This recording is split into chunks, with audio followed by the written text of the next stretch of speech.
Well, new audio reveals that House Republican leader Kevin McCarthy told Republican colleagues he would urge President Trump to resign in the days following the January 6th attacks on the Capitol. To sort through all of this, I'm joined by our Capitol Hill reporter, Lisa Desjardins. Lisa, good to see you. Good to see you. So the audio we're talking about, it's a private conversation. It was uncovered by two New York Times journalists. We should mention Alex Burns and Jonathan Martin. It is a conversation between Kevin McCarthy and Liz Cheney. They're talking about President Trump. Let's just take a listen to what they said. Liz, you on the phone?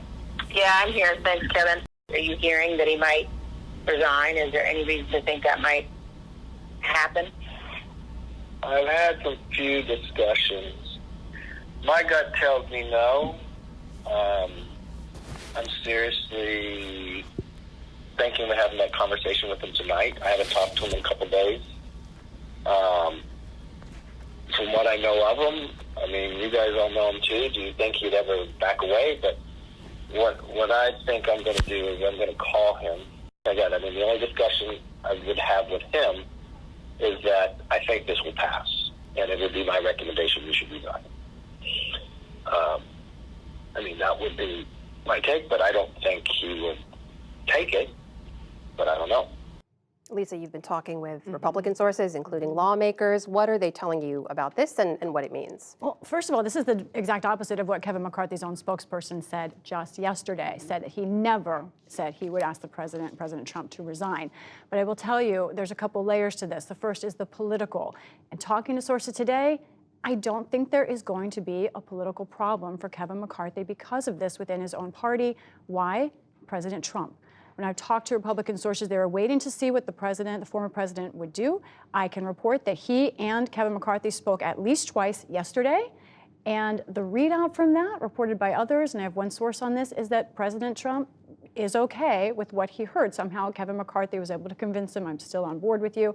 We don't know if Kevin McCarthy actually ever did ask him to resign or if he just told that to the Republican leadership there. Another thing benefiting Kevin McCarthy is he is now the top fundraiser ever in the House Republican ranks. He raised more than $30 million just in the last 3 months. So that helps him politically. But I want to talk about something broader, what this reveals and what this means sort of on a more pervasive level. This shows what was going on behind the scenes. Kevin McCarthy on January 13th went to the House floor and said that President Trump was responsible. But just a couple weeks later, where did he go? Mar-a-Lago to talk to President Trump. There was this moment where Republican leaders were wondering and talking about maybe pushing President Trump out of leadership for good. And it passed, and this is what we're learning from these. And I think this also tells us something about Republicans and the fact that President Trump really is still driving the train and deciding the future of even potential speakers of the House, like Kevin McCarthy. That is so interesting. We should know this is all in the days after January 6th. That conversation unfolded. We've been seeing many more details about January 6th coming out in different reports. You've been following them all, but those have included some text from lawmakers, including people like Republican Senator Mike Lee. Right? What can you tell us about those? What should we know? Right. These are texts that were obtained by CNN, and talking to Senator Lee's office, they have not said that these are incorrect. You know, they've tried to explain them. But here I want to read a couple of them, what the senator was doing. He says he was looking for rationale and evidence. But one of these texts on January 3rd, he wrote, I know this will end badly for the president unless we have the Constitution on our side and unless states submit new slates of Trump electors. Let's look at another text. He wrote to Mark Meadows, the chief of staff of President Trump, I've been calling state legislators for hours today, going to spend hours more doing it. I'm trying to figure out a path I can persuasively defend.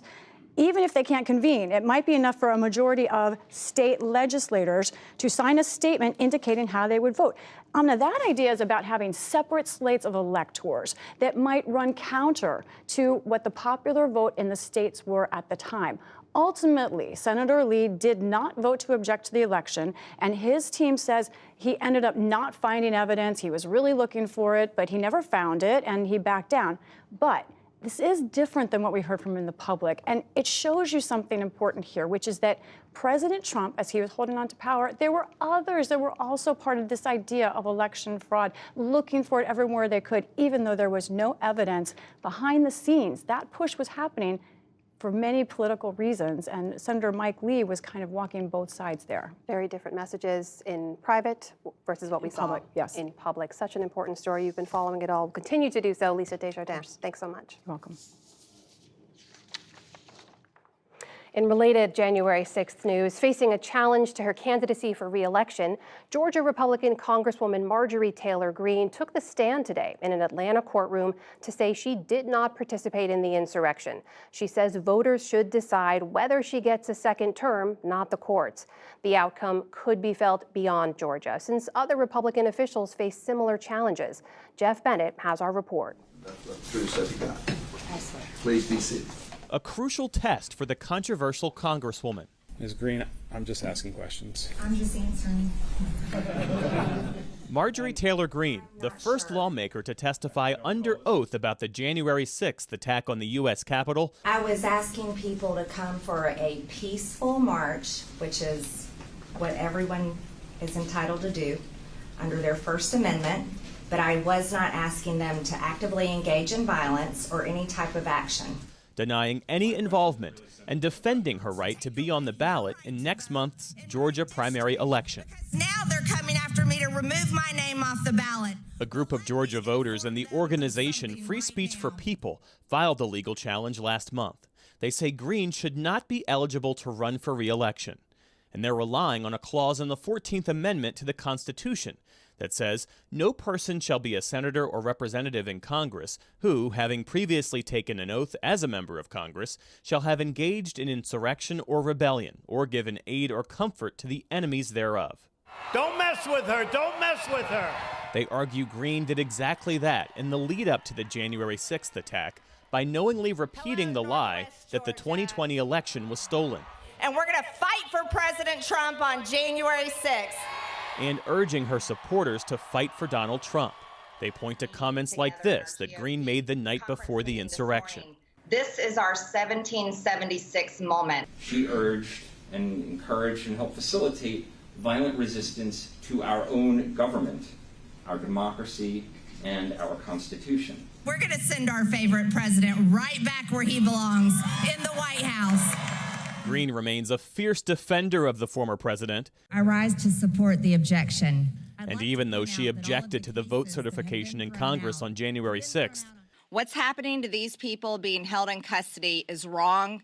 And later criticized the conditions of the D.C. jail where several rioters were being held, she has said the people that broke into the Capitol are solely to blame. Breaking the law is unlawful. There's been over 700 people charged for what happened on January 6th. We will fight even harder because this nation is worth saving. A similar challenge to North Carolina Republican Madison Cawthorn was blocked by a federal judge last month. But in a 73-page ruling earlier this week, a different judge in Georgia cleared the way for today's hearing. With Greene on the stand today, the clock is ticking for a ruling. It's highly unlikely she's going to be removed from the ballot. Amy Steigerwalt is a professor of political science at Georgia State University. She says Greene is likely to prevail. This is an administrative law judge who is hearing all of the evidence, will then make a determination and a recommendation to the Secretary of State, Brad Raffensperger, who is also facing his own reelection and a very strong primary challenge.